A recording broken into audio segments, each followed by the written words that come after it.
Hello, my name is Veronica and welcome into the Learning Lab. And in today's lab, I'd like to share with you some ideas for some last minute Christmas cards that you can bang out in a hurry. Come on in and let's get started. What I have here is a card I actually made for a customer a couple of years ago, and she wanted them at the last minute, but I wanted them to look as nice as they could given a 24-hour turnaround time.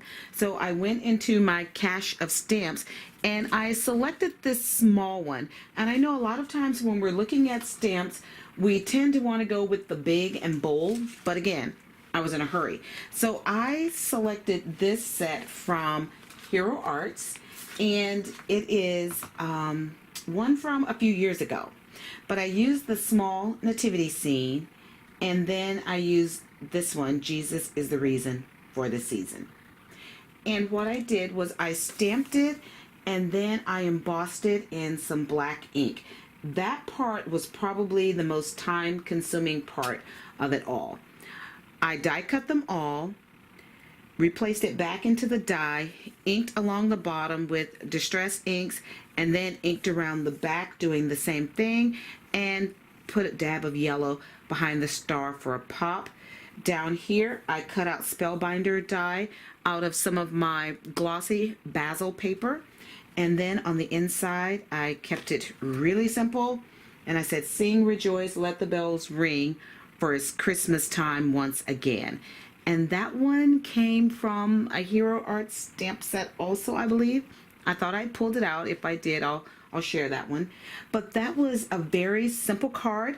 I did emboss the background, and I actually die cut this out of one of the Spellbinder rectangle dies.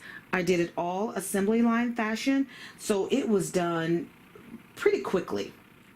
So this year, I actually went back into my stash and pulled out images that I had stamped from when I am watching TV and just need something to do. And I had stamped out a bunch of these wise men. And this one came from a Stampendous set. I've been looking for it so I could share with you exactly which one it was, and I can't find it. It is an older set. And I did the same technique on here.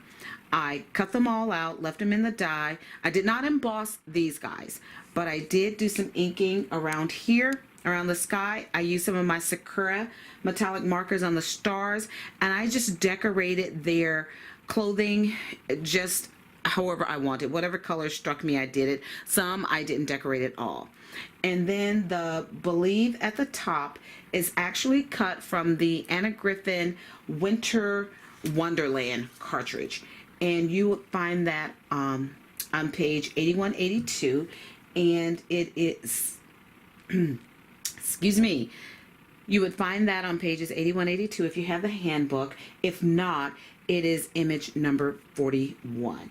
So you can cut the shadow, and then you can cut the overlay, and that's what I did. I had also used this Believe in a Christmas card that I had done a number of years ago. I think this one may have been cut at 2.5 inches, whereas the other one is cut at about an inch. So the little red dot on here, this was a glitter paper. It's really tiny to see. So I think what I'll do is go in with some Nuvo drops, or I don't know, alcohol pen with a glitter marker. Oh, you know what I have? I got the latest Spectrum Noir sparkle pens, and I have a red one. So I think I'll just go in there with that red sparkle pen and put the dot on there. The same thing on this one. I'll just go in and put the gold. And as you can see, these two do not look exactly alike. But this is what I created to send out this year. They can go very quickly. The back is just simply cut from some paper. I wrapped some twine around. These black pieces behind there, they were already cut. Whenever I'm sitting, I have a little time on my hand, I just cut those out. So if I want to put together a card quickly, they're actually ready to go. These bases had been cut out for quite some time. I still need to put my Believe there. And I'm happy with how they turned out. I think they can go very quickly. You just stamp, put a little ink around, you die cut it, and then just sit and go over with your sparkly markers. You don't have to go over it with the sparkly markers. You can just leave them as they are with the inking there. I just felt that added a little something to it that I kind of liked.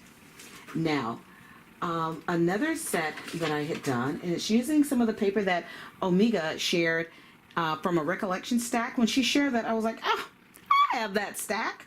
And here it is, all ready to go. I did these at some point during the summer and went ahead and got some bases ready. And then I just used some of my small images, like this one. It's just stamped. I did not emboss it. I just inked under the bottom and over the top, put a little sparkly on Santa, and then I can come back and put in one of the believes that I cut out. So I also have quite a number of these done. Here's another one. It's the same background, but I used some of those smaller stamps, put a little something down there for Santa, blue around it. You can definitely go back in with some of your sparkly markers and jazz that up, or just hit it with one of your clear glitter marker pens. The bases are all pretty much the same, so I'll just change out the image that I use. Again, not embossed. Now this one would go very quickly. It's small, but it has a lot of impact. I didn't emboss it. I just went around it with some blue, matted it onto there, and it's actually ready to go.